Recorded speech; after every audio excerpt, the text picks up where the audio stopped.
communication so real, no cap. A different language for woman and man. Decode the language and you'll understand. Nah, it'll help you out. Rest assured, women have no doubt. Pillow talk, dinner talk, give you the info to walk the walk. Now, sometimes it's a foreign language, now know what's up, don't mistake it. This'll help you every situation, empower yourself, it's liberating, yeah. Communication, don't need no speculation, just get that clarification, then reconciliation. Man translation, yeah, man translation, yeah.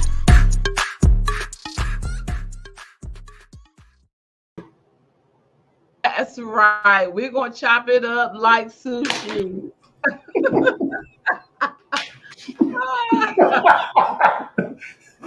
What's up, y'all? Welcome back to another Sunday.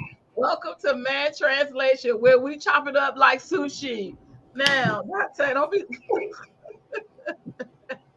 You trying to say I need to write another song? Is it time for me to write another I didn't song? say that. I didn't say that.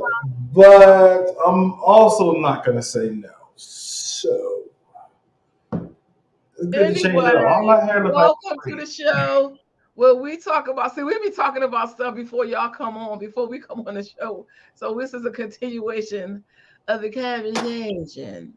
So, where we talk about what? Everything, cutting edge, hard conversations, things that you don't want to face, deal with, and talk about.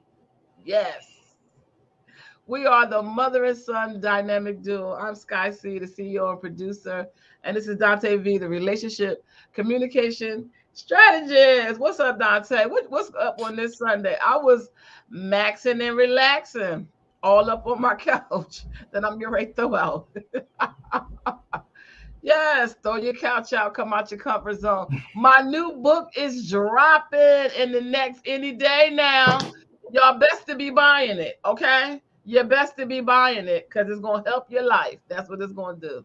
So we come here to bridge the gap in communication because, you know, communication causes unity. When you look at that word communication, it's commune and unity. And you notice that whenever somebody has an issue in a relationship, what's the first thing they do? They stop talking. It all starts with a conversation. So we come here and we have the hard conversation. Everything is biblically based. Yes, scripturally based. It's like prego, baby. It's in there. It's in there. Yeah. What'd you say? What's in that tea you drinking? Don't worry about it. I ain't take my B12 today. Last time I was on, I took my B12. Dante say I was the bouncing off the walls. So we're going to be talking about the destructive impact of anxiety and the toll it takes in relationships. So I was telling Dante that one more reason why I don't want to be in a relationship, because people got issues. I don't want to deal with yours because I got my own. So anyway. I mean, of course, I don't agree, but you don't have to agree. Your stance is your stance, but everybody has issues. Everybody has problems to some degree. Like no one, like even when you enter into a relationship, no one is like 100%. Like there's some things that you need to work on, and also what I am realizing is, people bring things out of you that you did not know that you had. But the thing is that like you should have been already doing the work. Yes, everyone does have issues, but some people are not doing the work. That's why we have this show for real, because people are not doing the work. They're not even really acknowledging that there is any work to be done on themselves, and they bring their Because broken self into a relationship and think that 50-50 is what makes up a relationship, and no. And so that's the well, thing. You have these people that come in broken, that have not done any of the work on themselves. They still bring in baggage from old relationships into the new relationships. You because cannot they're so. bring new wine to old wine All right. skins. So allow me to say this because again, being at the time being single for 4 years and working on myself, I've covered a lot of stuff, a lot, fixed a lot of things, adjusted a lot of things, but it still wasn't everything. It took me actually being in a relationship with someone to realize I'm doing A, B, C, D, and what is now the root of it. And now if you go back to the root, if I never would have gotten that relationship, I'd been like, okay, yeah, I'm fine, I'm cool. It is what But it is. see, but that's what you. But see, that's how your relationship with God works. And what people don't really acknowledge that you got a lot of people that go to church all the time, read their Bible, but don't have no relationship. Yes, the relationship is going to bring things out. That's why you're supposed to have a relationship with God, and then He'll point those things out that you need to be working on. And relationships do bring out those things that you need to, those traumas and those childhood things, or just things about yourself, period, that you don't really know. People just continuously go from relationship to relationship carrying their baggage, and then they wonder why their relationships don't work. They don't work because you're not doing the inner work. You're not really working out your salvation. You're not dealing with the things that we brought into the relationship before we gave our lives to the Lord. We brought a lot of baggage. We were broken people. We came in broken. And so he has to make us whole. And so so the more you get into the presence of God, the more you sit down with God. To me, that's what salvation is all about. Working out your soul salvation, those destructive behaviors, those destructive emotions. And if you could do that on a continual basis, and then you'll be whole. Of course, you're not going to be 100% because it's a progressive work. It's a constant work. But my thing is that people are not even acknowledging that they need to even work on themselves, not even a little bit. Because it's not being, I mean, certain people bring out certain things, and you can only see but so much on your own. Um, Being open and receptive to those things, of course, that's one thing. Open to their constructive criticism. Hey, I, talk to you, dealing with you. I see A, B, C, D, and it's like not necessarily, criticizing someone, but taking what they have to say. When you do it on, but I mean, like I'm reiterating, but when you do it by yourself, it's again a lot of stuff you can cover, but sometimes it does take someone else. I mean, yes, I do understand God, and God will point things out, but also God will send someone to be like, hey, he ain't listen. And that's So and that's why, that's why one of the things that I had to learn was when I meet, someone, when I meet a man, I had to, really learn how to distinguish between, is this someone I'm supposed to be with, or is this ministry? And that's something that I think I put that in a book somewhere. Is it ministry or is it mate? Is this your mate? And a lot of times people, of course, you're going to be attracted to him if he's attractive, but is he your mate or is he ministry? And a lot of times we run into these people and we think that they are a potential mate, someone for us to marry, when in all actuality they are ministry. Ministry meaning we're just supposed to help them through the process. We're just there to help each other through the process, to wholeness. And I'm a big proponent of wholeness. I am a huge proponent because in church they have this thing called singles ministry. But in the singles ministry, it's, to me, from what I've seen over the years, it's just a holding place where you're just waiting for a mate, but you're not stressing wholeness. Single means to be whole. It doesn't mean what the definition of what the world says. It means to be whole. So that means that if you're single, your journey should be a journey of wholeness. And I believe that 100%. Because the more you foster your relationship with God, the more you will foster your relationship with yourself, and the better you will be when you get into a relationship, because you're coming in healthy. So instead of using 100%, let's just use healthy and unhealthy. Some people are very unhealthy in relationships. They're very unhealthy. They have unhealthy behaviors. They have unhealthy temperaments. They're very unhealthy. And after a while, when someone is not healthy, it becomes infectious. no, it does. It does. Because then you start to question yourself and everything that you're doing, but it's really not necessarily coming from. It's not really coming from you, which is coming as a result of, and that is difficult. That is hard because you start losing yourself trying to do things and be something that you're essentially not. Right, because again, back to the thing, because you haven't done the work. Once you get to a place of wholeness or healthy, you are very comfortable with yourself. You're very comfortable with yourself. You're very comfortable around whoever you are around, and you are able to be yourself. That's one of the things I find about people, that they're chameleons. They change according to who's in the room. You know. Yeah, no. Well, especially when you're trying to impress, please, or gain Right. someone's attention in some aspect. It's like, let me do this or let me cater to a particular side of you because this is gonna get what I need are to get in the door. But I think the issue becomes you cater to that particular part so much so you now begin to lose sight of who you are. You begin to lose you. Like you're study pouring into someone, or you've created someone to be with this particular person because you don't want them to go, or whatever the case may be. And it's like this isn't who you are, and this also isn't what they need.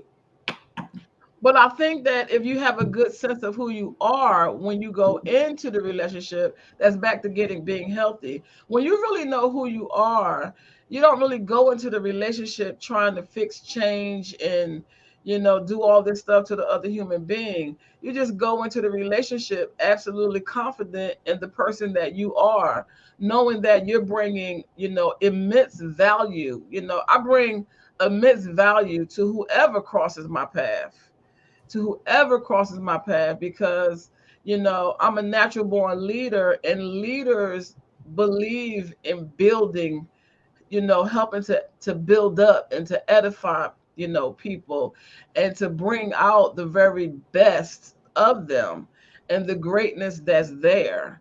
And so that's why oftentimes I'm described as a breath of fresh air, because I really hone in on your gifts and your talents, because that's the best part of you. That's the part of you that God gave you. That's the good in you. So I try to focus on that and bring that out of people. And I think that that triggers a lot of times people's anxieties and stuff, because they're not used to somebody saying, man, you did a great job. That was really awesome what you did, because your self-talk, a lot of times people talk to themselves very negatively. And that's what this show is about to me. The anxiety. Right. Talk about it. You wanted to talk about it. I am very, because I mean the saying is true. You are your own worst critic. Um, it's been like I'll say like I'll cook something, or I'll cook for someone, and to them, amazing. This is good. This is great. In my mind, it's like I could have used more peppers. I could have put some onions in there. I could have did A B C D. Um, so for me, it's not good enough, but for someone else, it is. So it's like the next time I do it, it's like in my mind, I'm doing it one way, but it's like you really didn't need all that. Um, in relationships, for me, subconsciously, I'm trying to be what I think you need. Although you already communicated to me that you don't need nothing, but I'm trying to be everything I think you need based off of whatever conversation that was had or whatever was said. And it's like I'm going to do that, and it's not needed. Now you out here just being extra. Now you're creating the anxiety of worrying about a situation that's never even. Not only does it not happen, it ain't gonna happen. There's been times where I've even anticipated conversations that I was going to have with someone in my mind, directing. All right, this is gonna happen. They gonna say this. I'm gonna counteract with this. They gonna say that. And it's just a back and forth in my head. Never happened. But if you listen to what you just said, if you really listen to yourself, and Uh-huh. we're gonna have like a mini little coaching session. If you listen to what you said, well, that's what coaching is. See, people think coaching is telling people what to do. That's not a coach. That's a counselor or a therapist. Coaches are not counselors, nor they therapists.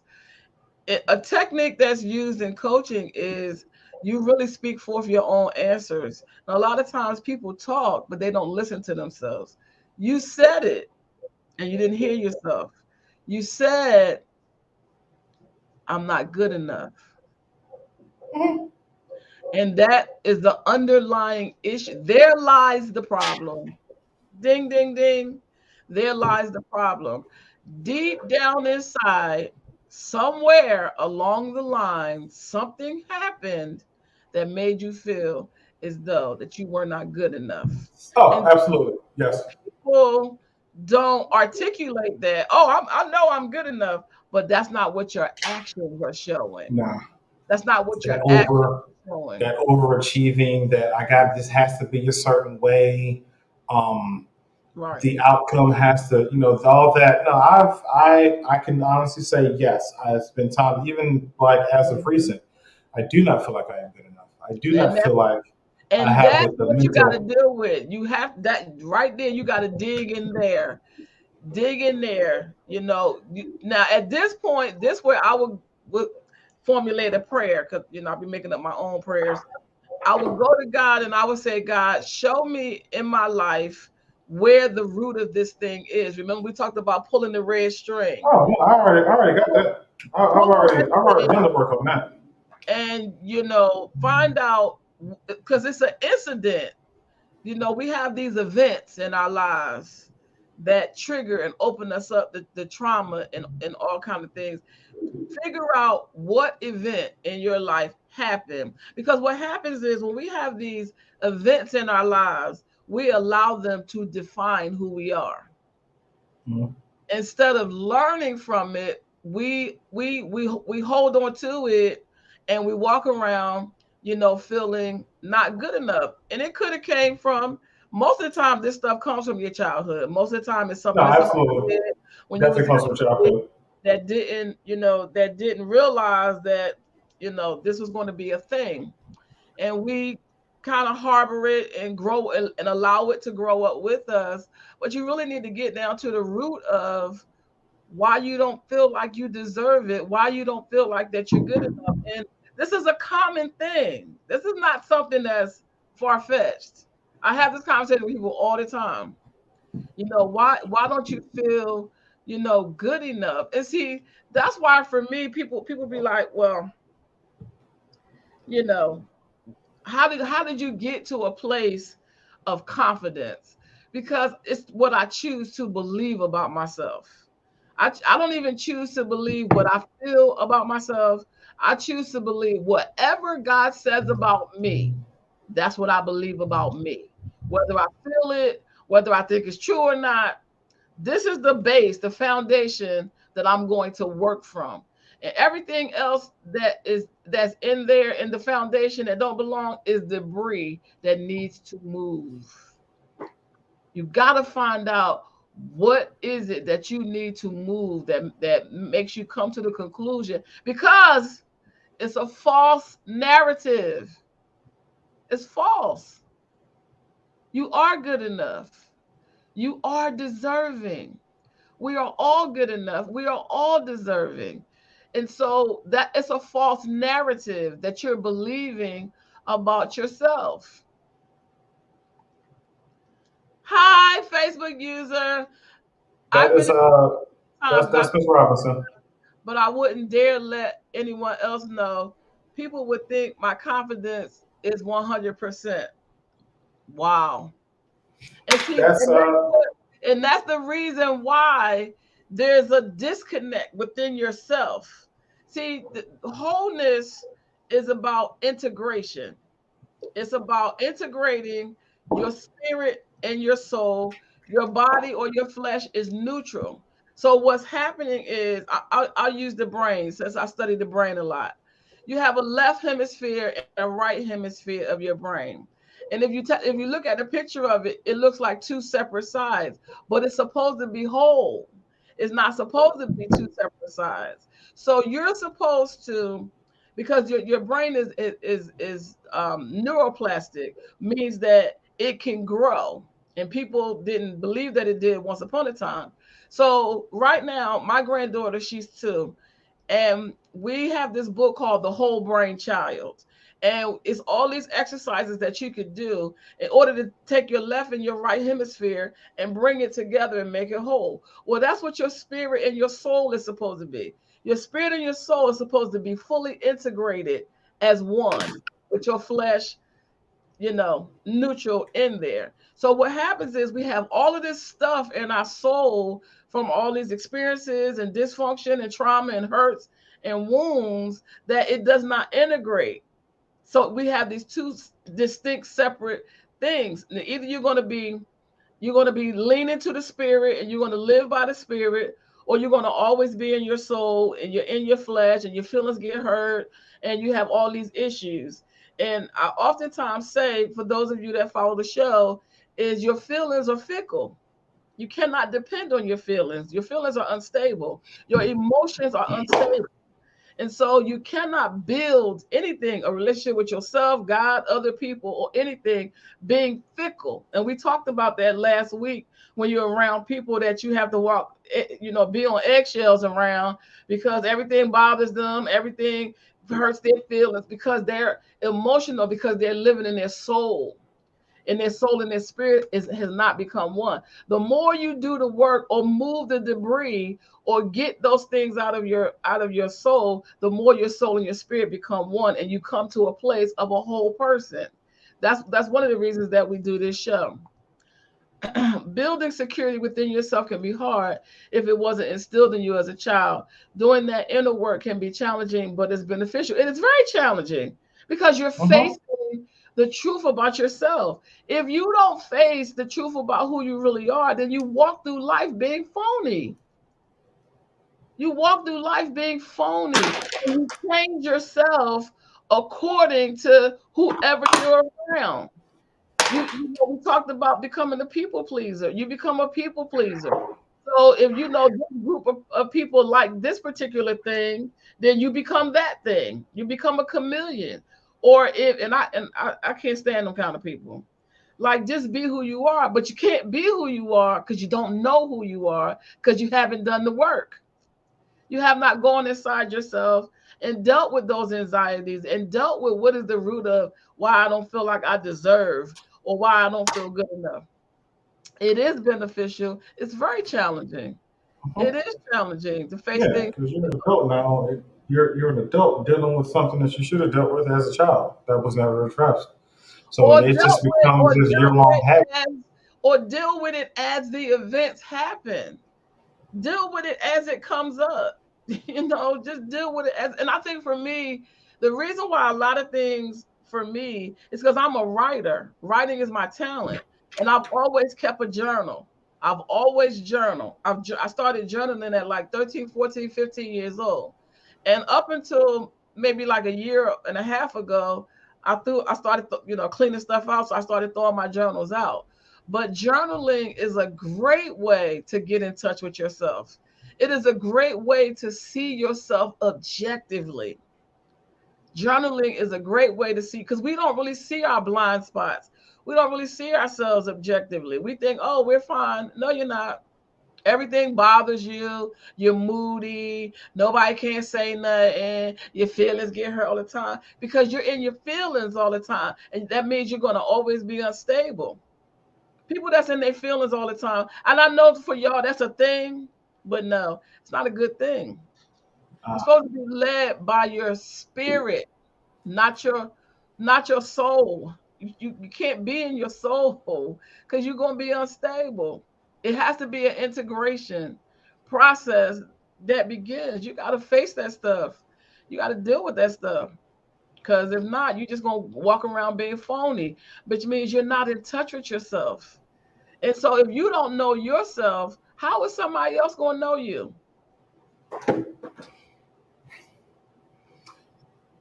They're only going to know what, of course, what you put out there. But again, when you're dealing with, when something happens as a child, you just carry that with you.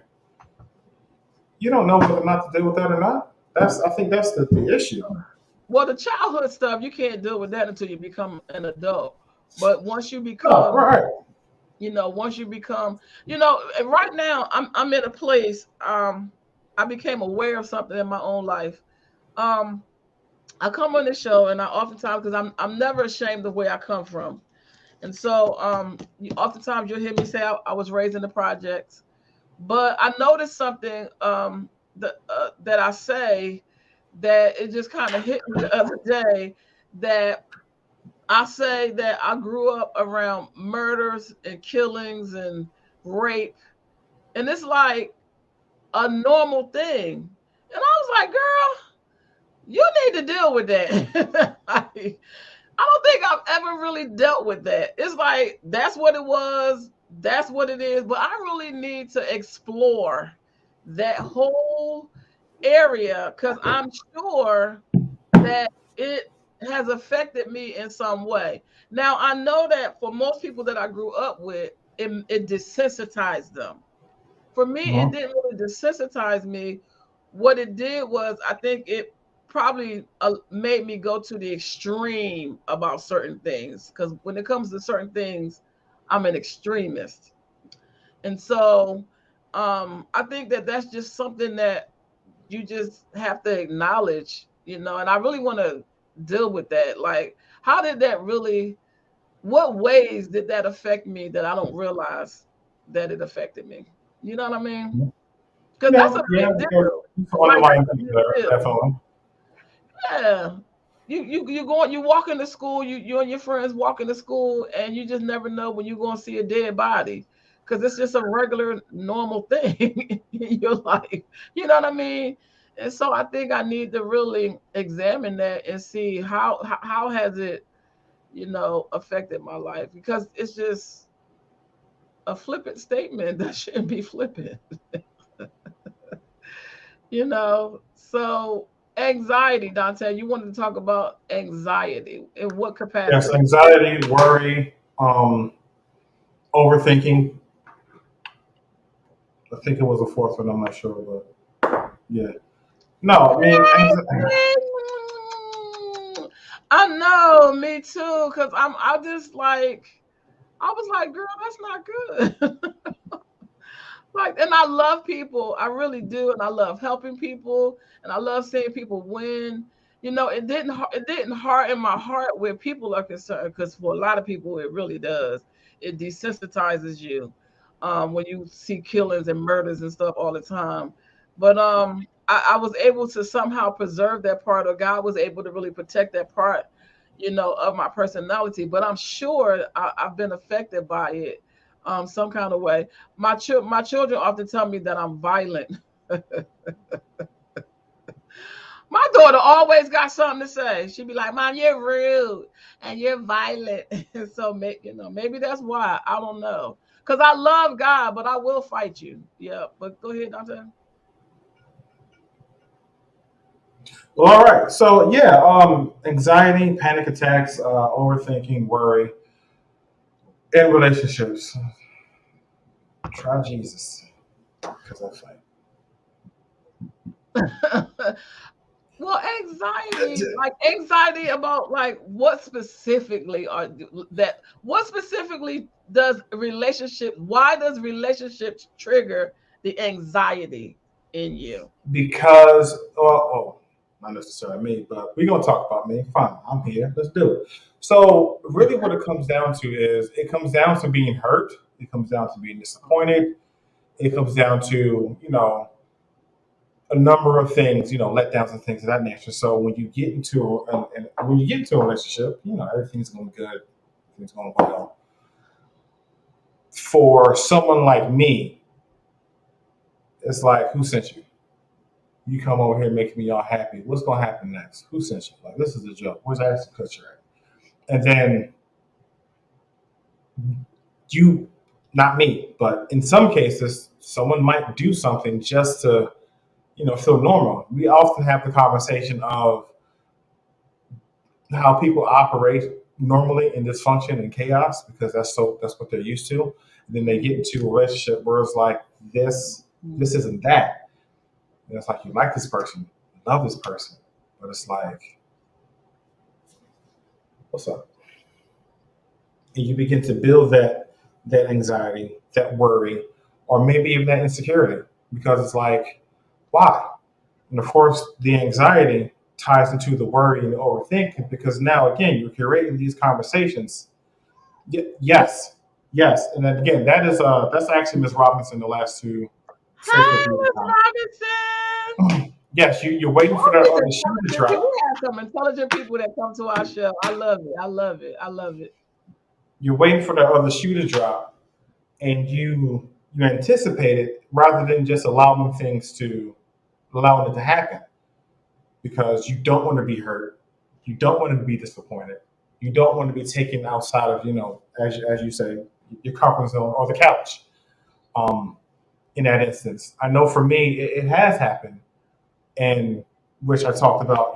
For me, the anxiety comes in, so now I'm overdoing stuff that I would normally do this, but now it's on like 1,000 because I don't want you to leave.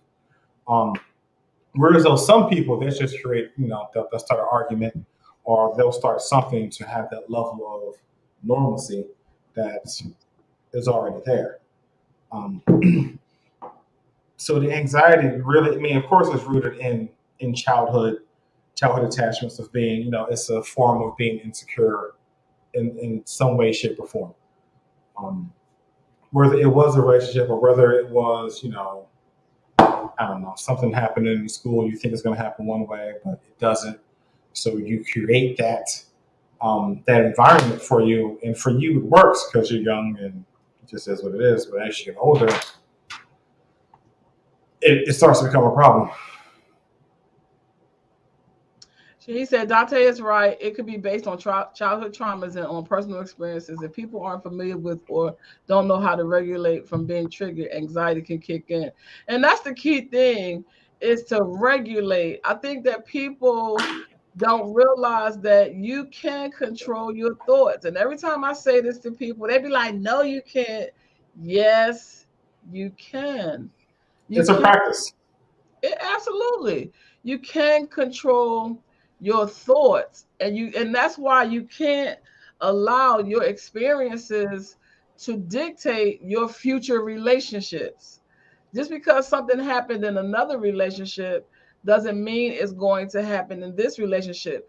You can choose to worry, because anxiety is worry. And when you and worry is about the future. You're anticipating something that you think is going to happen in the future.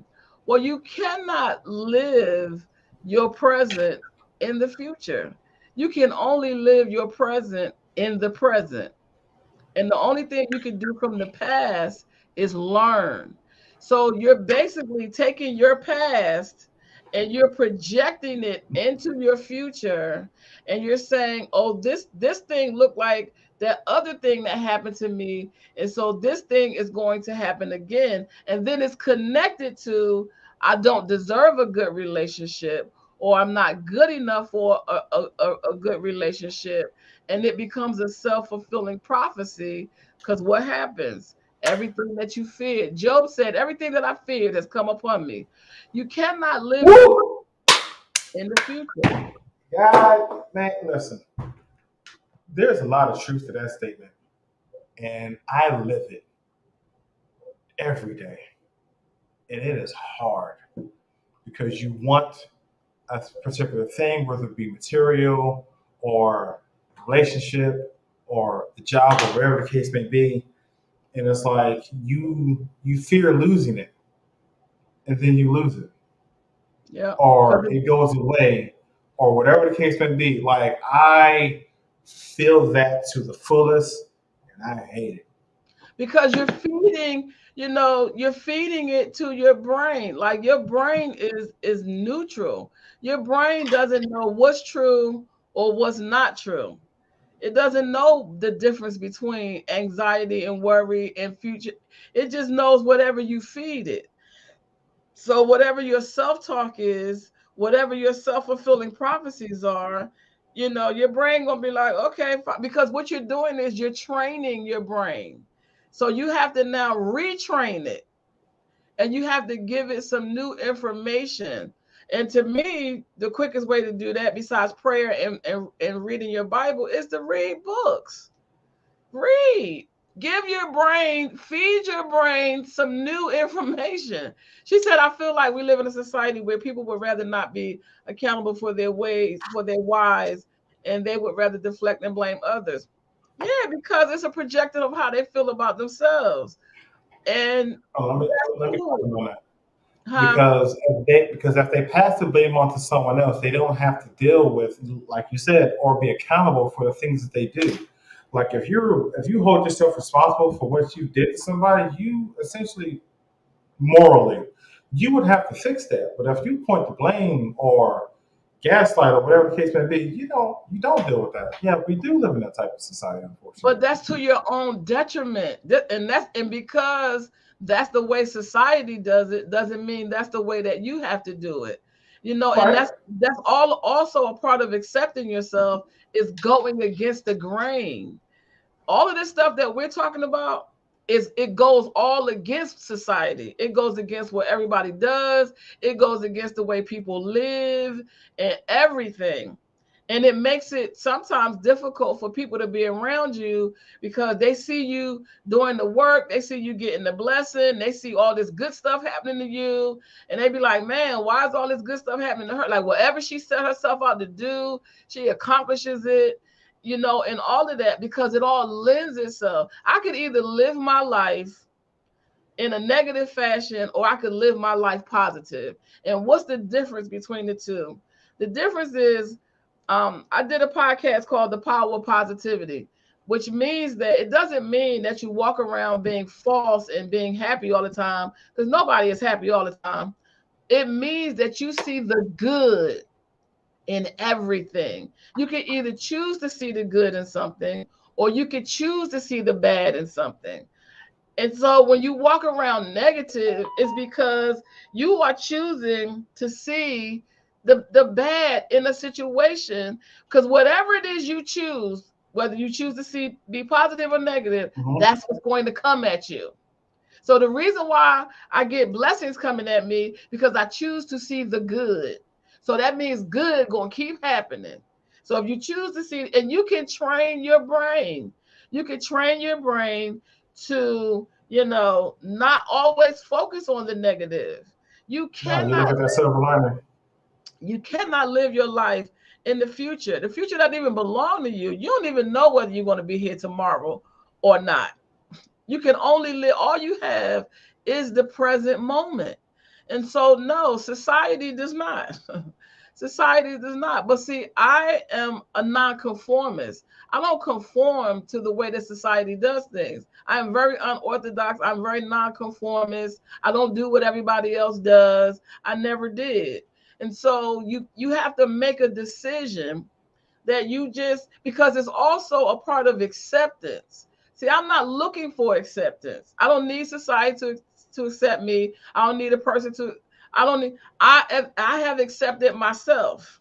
And so when you're looking for acceptance, then you are going to blend in with everything that society does or says. You're not going to have a voice. You're not going to speak up for yourself in situations where you need to speak up. You're just going to go around deflecting and blaming, because that's what everybody does.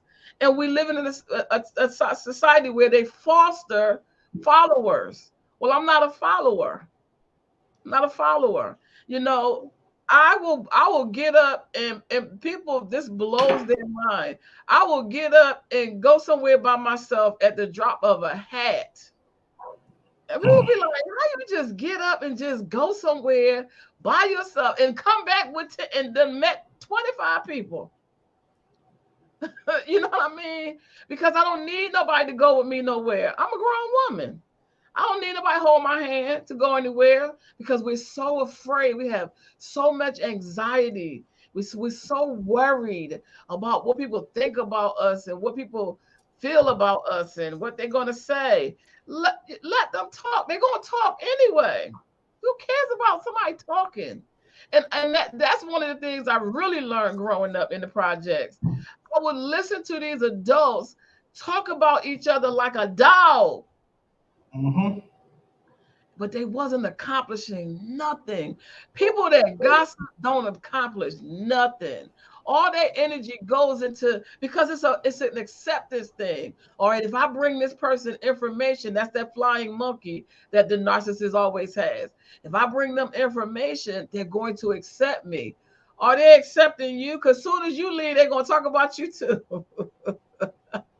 Soon as you leave, they're going to bite your back right at. You feel some air, they biting on you. So I make a choice not to focus on the negative. Am I aware of the negative? Absolutely. I just don't focus on it. You know, when you're in a car, defensive driving, God forbid you're in a car and you're in an accident, the car is going to go where you focus. It's not going to go where you want to go. If you turn your head this way, the wheel is automatically going to go this way. Wherever you focus, that's where your life is going to go. And the power of positivity is so powerful because you can see the good where other people totally miss it. They be like, how did you see that? How did you come up with that? Because I'm not focusing on the negative.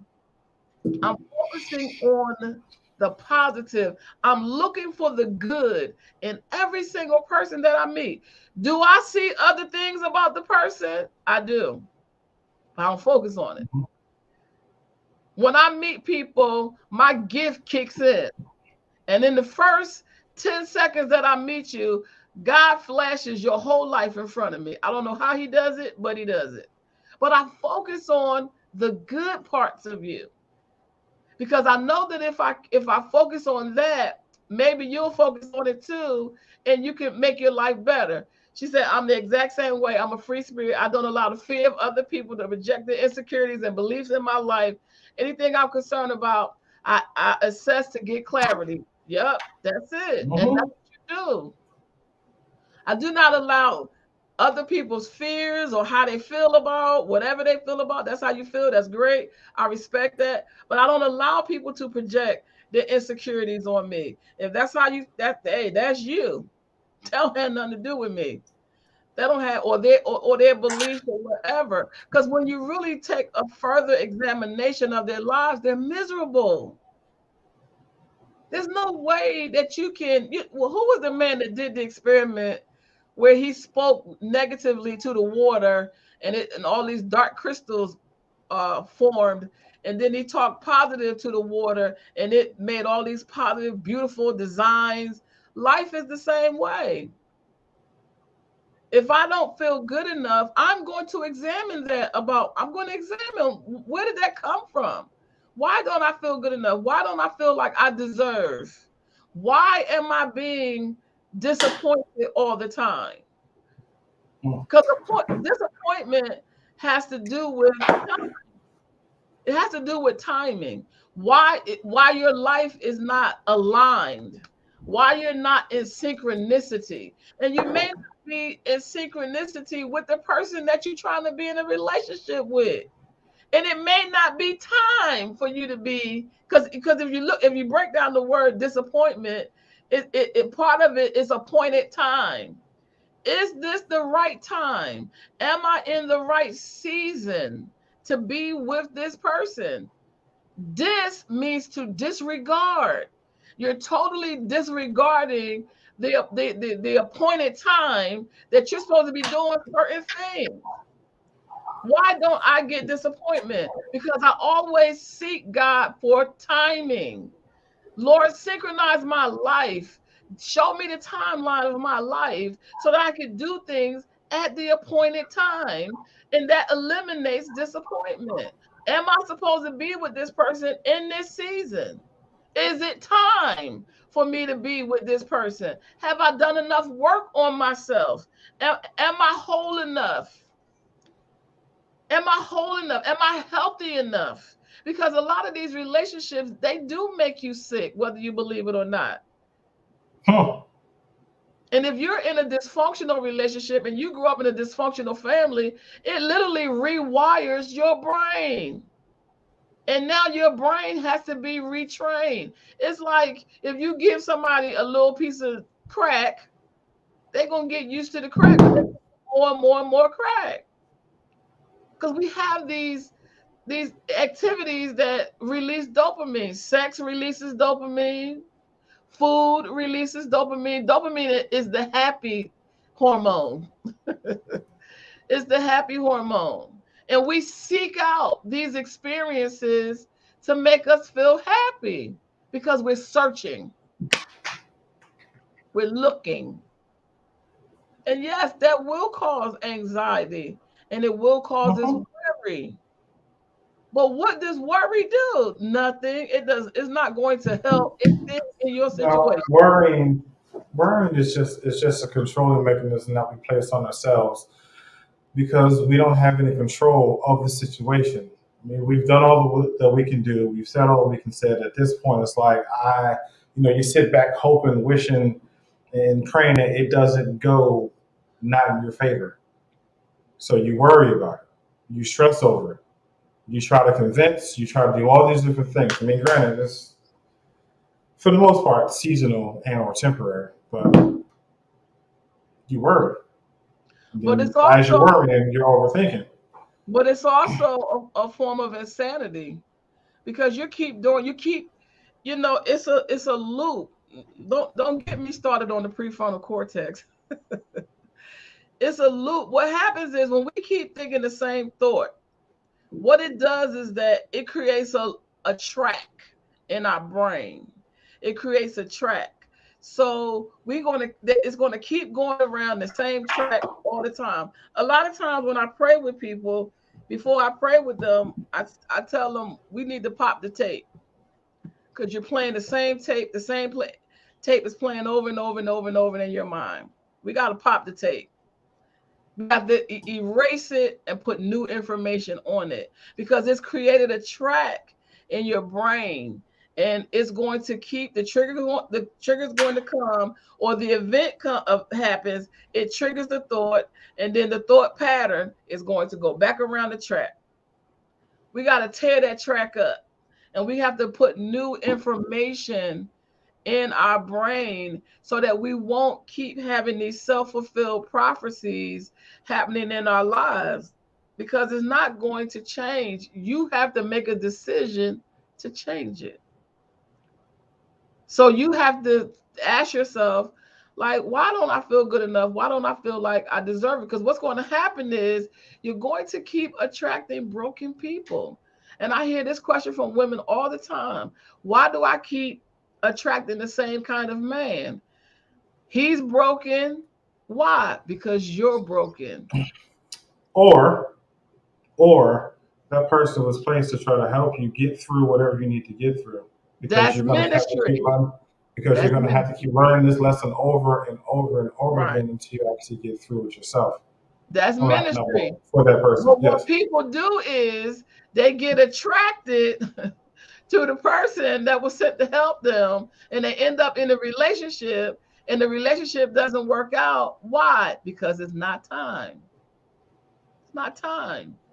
You're not in that season. If you were whole and healthy, that person would have never came into your life in the first place. Because it's not Hmm. time. That's what disappointment is. It means that you're not in the right time and in the right season in your life to be in this particular relationship. And you have not done the work. So this person comes and they act as a mirror, not a projector, a mirror in your life. So what's the difference between a mirror and a glass? A mirror, in order for you to make a mirror, there has to be a dark side. In order for something to be glass, it's transparent. So you want to Hmm. go from mirror to glass.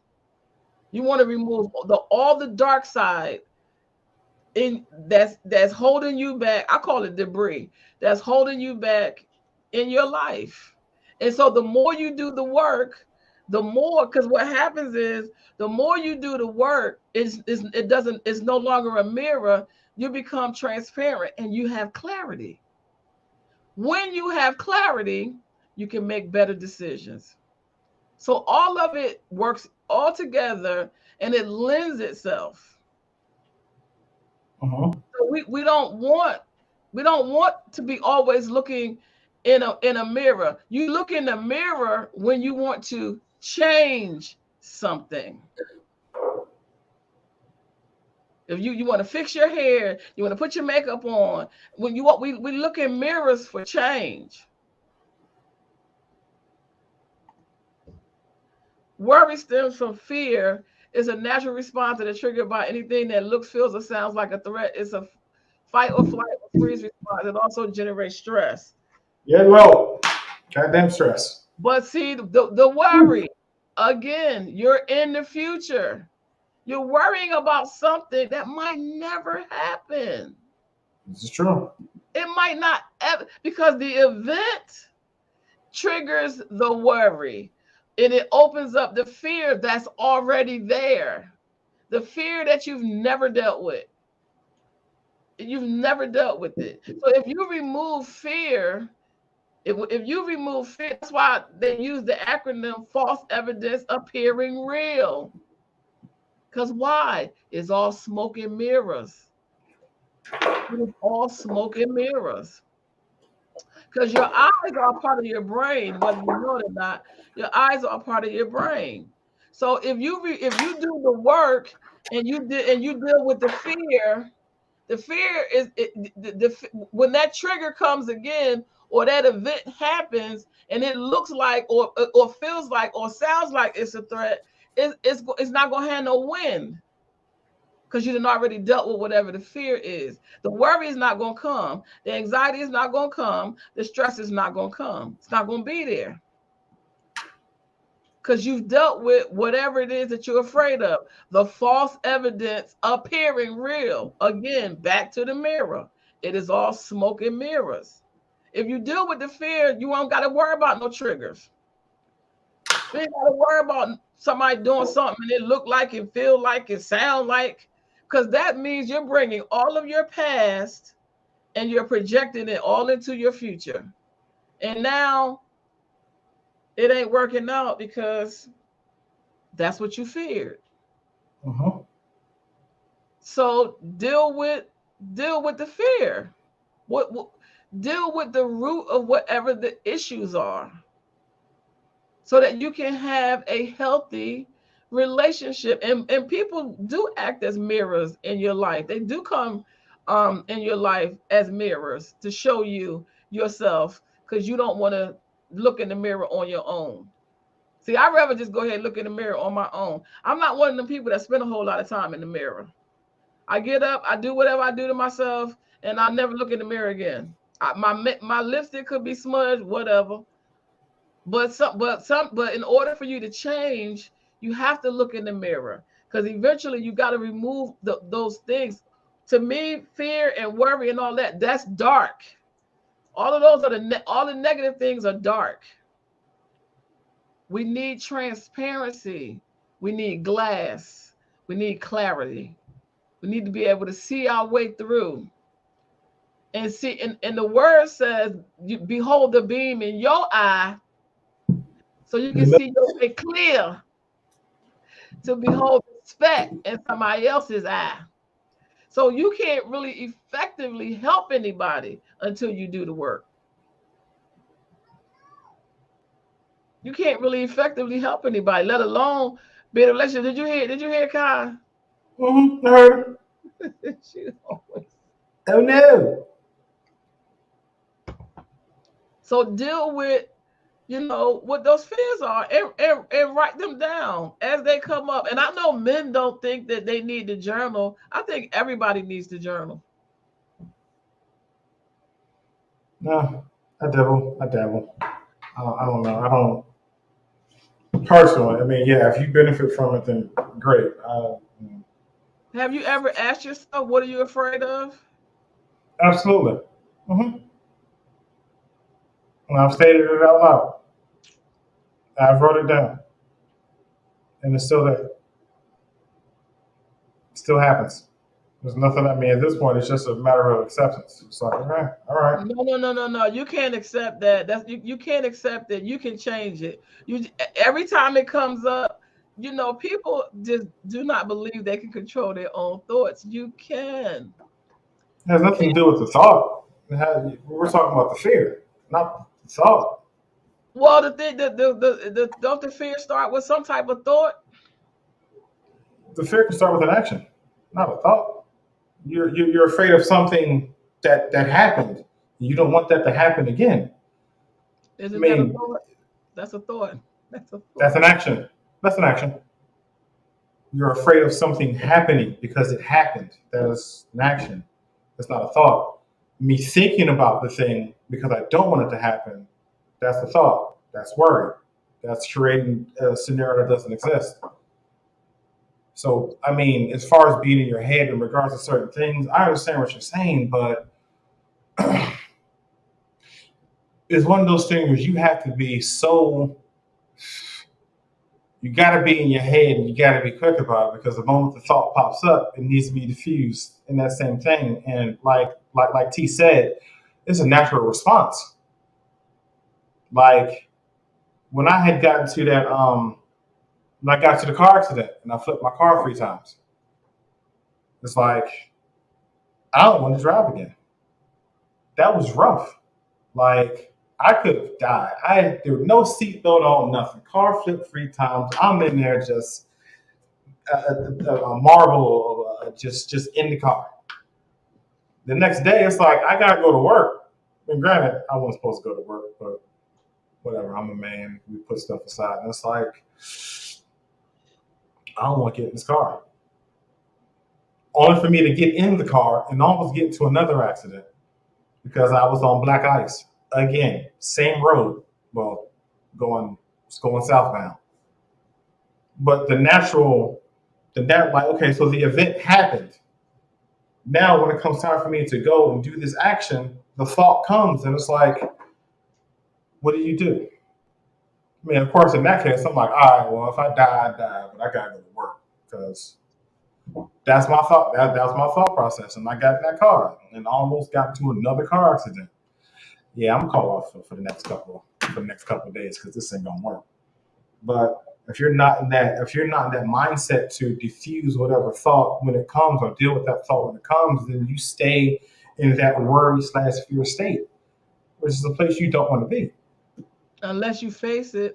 Tyler Perry, not too long ago, I think a couple years ago, he shared. And I think Will Smith did this too. They just went through this thing where they just faced all of their fears. That's why Will Smith jumped out of that plane. It's one of the reasons why he jumped out of the plane is because he really wanted to face, his fears because they hold you back. It holds you back because it really is false evidence appearing real. It's things that may happen or may not happen. And I think Tyler was afraid of something, and he ended up like learning how to pilot his own helicopter because of some fears that he needed to face.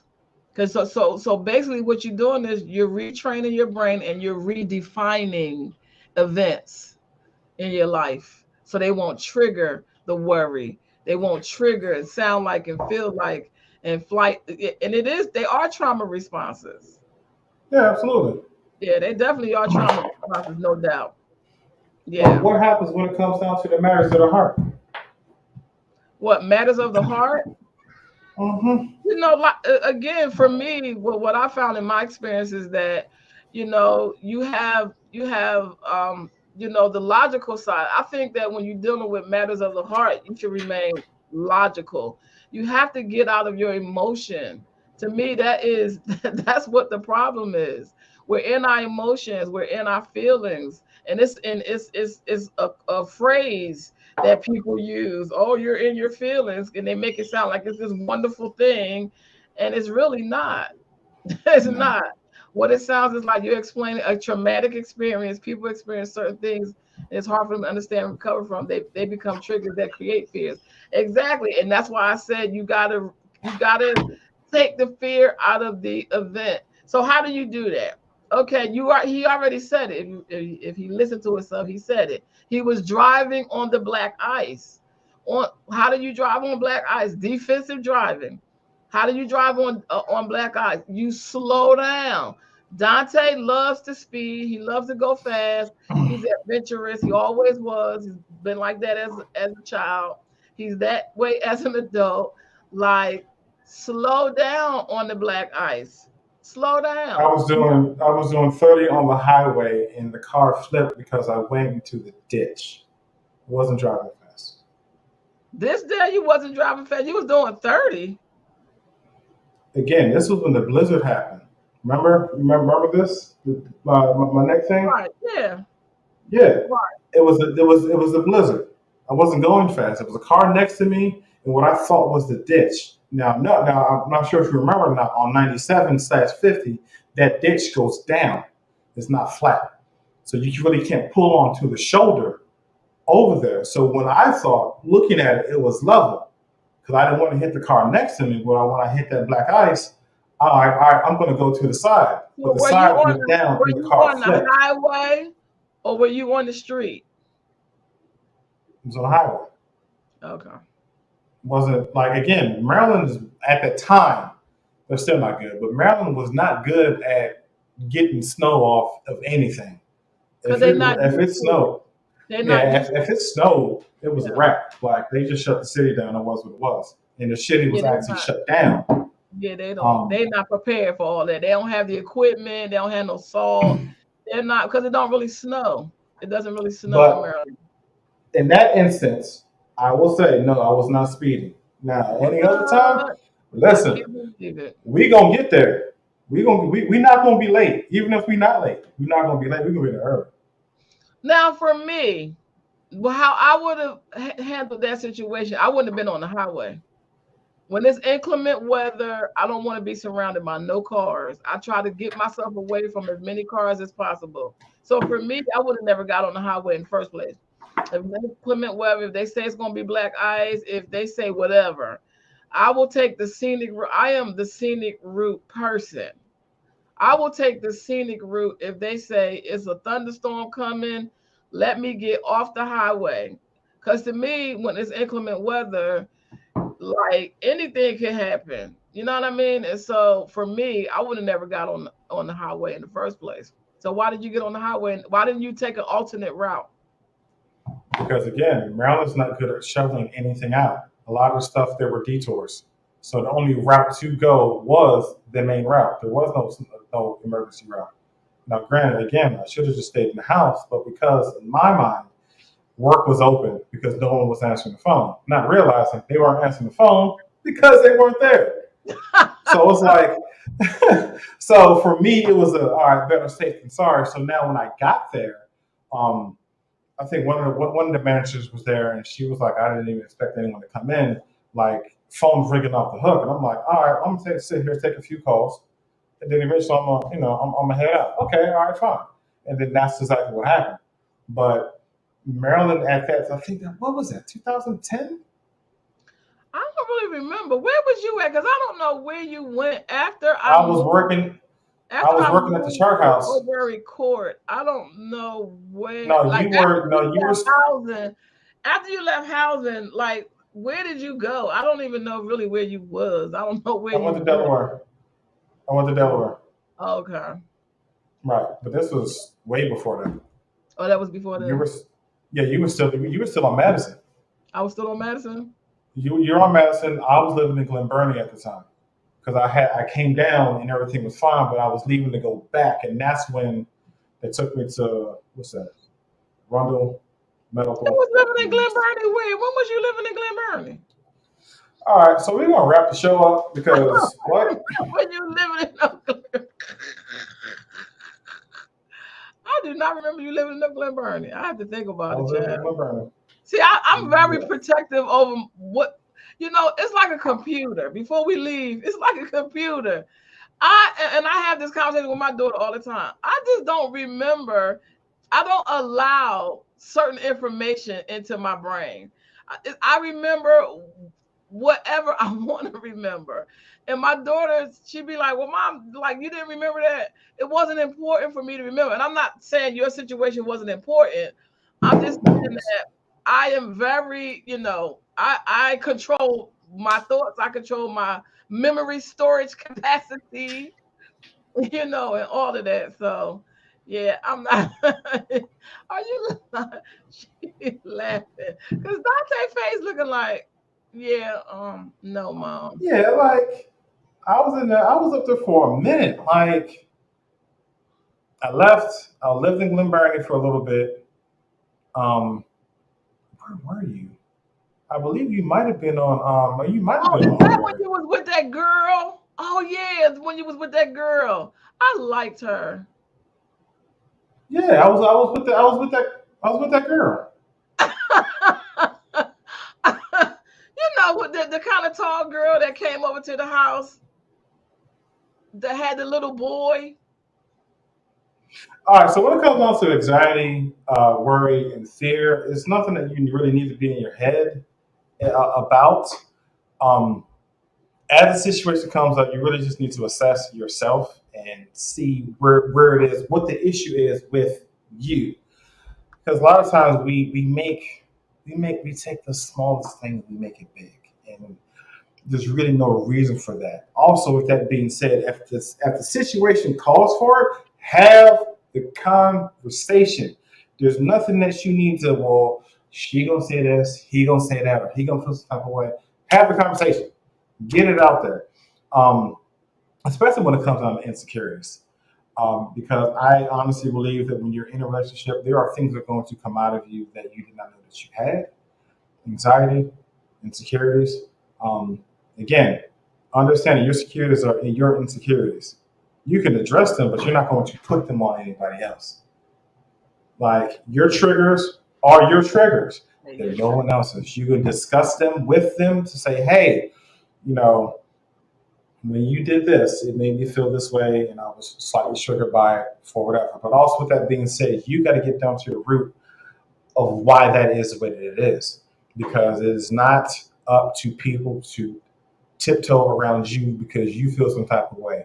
I'm gonna say this, and I'm gonna say it with love. Deal with your shit because it's not anybody else's at all. Deal with what you have to deal with because it is on you. My childhood was my childhood. I'm not going to take that out on anybody else. Now, again, is it a process? Absolutely. Is it a hard process? Yeah. You got to check yourself and check yourself often. Anytime something comes up, okay, why do I feel this way? Why is this happening? Why this? Why that? But you got to ask you that. You can't ask other people that. If you have an issue because again, this person did something that resurfaced what you had, yes, address it. But again, do not put that on them. That's not their fault. No. That's within you. That's going to make you a better person. Again, also, whatever you're going through, if you have someone in your corner that is that safe space, communicate with them. Do not shut them out. Now, if there's something that you feel as though you need to deal with by yourself or alone or whatever, okay. But also let people be there for you. The ones that are that are actually going to be there for you, not ask you all these random ass questions of well, what you going through, who did it, who did this, and like you offer that that fake help. If you need me, call me. We're not calling you at all. Overthinking is a major thing, but that's a whole another topic because you create scenarios in your mind that do not exist. You create conversations that do not exist. Yep. You have to allow things to happen. Overthinking is another form of control because something happened in your past, childhood or whatever, and you feel as though you wanted control over it and you couldn't. Don't project it on anybody else. For me, that's it. Yeah, I just want to say that about insecurities. I see that a lot in relationships. People are insecure and they want the other person to make them feel secure. Well, that's not the other person's job to make you feel secure. That's your job to deal with whatever your insecurities are. That's why it takes a toll and it's very destructive in relationships. These unhealthy behaviors are very destructive and it takes a toll and I think it's we talked about it last week. When you anticipate, I just don't like when people anticipate how they think I'm going to react to something. Oh well, I'm not Mm, going to talk I've to done it. her because I've done it. she gonna say this or she gonna, you don't know what I'm gonna say, you don't know what I'm going to do, you have no idea, and you're making assumptions and you're making presumptions, I don't know whether my daughter will be mad at me or not, but my daughter, she got pregnant and she didn't tell me she was pregnant. And why? Because she thought I was going to react a certain way. But I ended up kind of picking up on it because I had sprayed something and she was like, got nauseated. And I'm looking at her, I'm like, I done sprayed this spray 1,000 times. All of a sudden, I sprayed the spray and she all nauseated and wanted to go throw up. So I was like, are you pregnant? And she was like, yes. I didn't want to tell you because you was going to get upset. But I didn't get upset. Because what am I going to do about it? It's done. There's nothing I can do. We can sit down and we can have a talk about it. Um, was I disappointed? Absolutely, because I want you to create a life for yourself. I want you to create a Mhm. great life for yourself. And I know that when you have children, even though they can be a blessing, they can also, kind of like slow you down.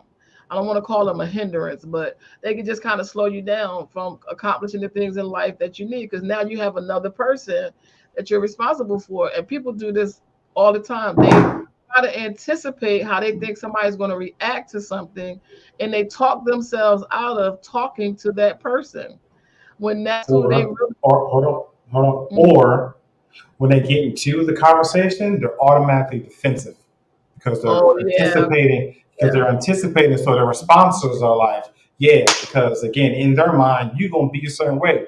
You got an attitude, so I got an attitude already, and you like, yeah. all right, whatever. So that means you've already come to the conclusion before you even talk to me. You've already made up in your mind before, and you can't foster a healthy relationship that way. You have to allow it to be whatever the person's response is. Y'all have to stop taking on how people feel. Let people feel how they feel. Let I them said feel that. how they I feel. said that. Let them think what they're going to think. And that has nothing to do with you. It has absolutely nothing to do with you. Whether you agree with me, don't agree with me, like it, don't like it, lump it, whatever. That has nothing to do with me. I'm still going to have the conversation. I'm Mm-hmm. still going to bring to your attention that you said something or did something that I didn't appreciate or I didn't like. How you feel about it, I could care less. I could care less what you feel about it. I could care less about what you think about it. I'm going to say to you what I need to say to you. Either we can resolve it or we can't. Either we're going to be cool or we won't. But either way, I'm not going to carry it. I'm not, if your relationship is not healthy enough to hold it, deal with it, and get past it, we don't have no real relationship. If you can't never go to somebody and talk to something, if they're gonna always get an attitude, always be defensive, if it's gonna always turn into an argument, then that's not a person that you need to be having a relationship with. And you see all the time people be in relationships arguing all the time. Like, don't y'all get tired of arguing all the time? No, that's no, because they operate in dysfunction. That's normal for them. They're going Right. off what they see on social media. Oh, we argue all the time, but we make up and everything good on period, poo, whatever, whoever, and that's Yeah. normal for them. No, it's not normal. It's not normal. It's very destructive and it takes its toll. And it does. And those are the things that you're going to carry into your next relationship. You don't know how to conflict resolute. And I say this a million times. This is where you learn how to do this in your Mhm. family. The more siblings, to me, I feel like the more siblings you have in your family, the more you should be the best negotiator on the planet. You should be, you know what I mean? Because you've had to negotiate with the big brother and your little sister. You know what I'm saying? It's like, but we look at it as such a negative thing that confrontation is negative. No, it's not. It's facing things and learning how to cope. We don't have any coping skills. You know what I'm I, saying? We I don't have think any coping skills. I think they missed the other part of when they say you know conflict or confrontational resolution. Like Resolution. you Right. have to come to the resolution of Right. such. Like you are. I mean, yeah. Sometimes some people do come off as very aggressive, but conflict resolution, the whole thing, like that's the thing. Like again, all confrontation is not bad. Like Nope, it's not. no. Because like he said, you're going to resolve. It's going to come to a place of resolve. It might start out a little rough. I call it having a powwow. It might start off a little rough at the beginning, but you're going to, if you stick in there, you're going to come to a resolution. And what's going to happen is you're going to get closer.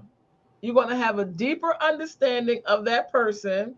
But if you're just arguing just to make a point, and you want to be right, and you want your point of view heard, you just blowing air.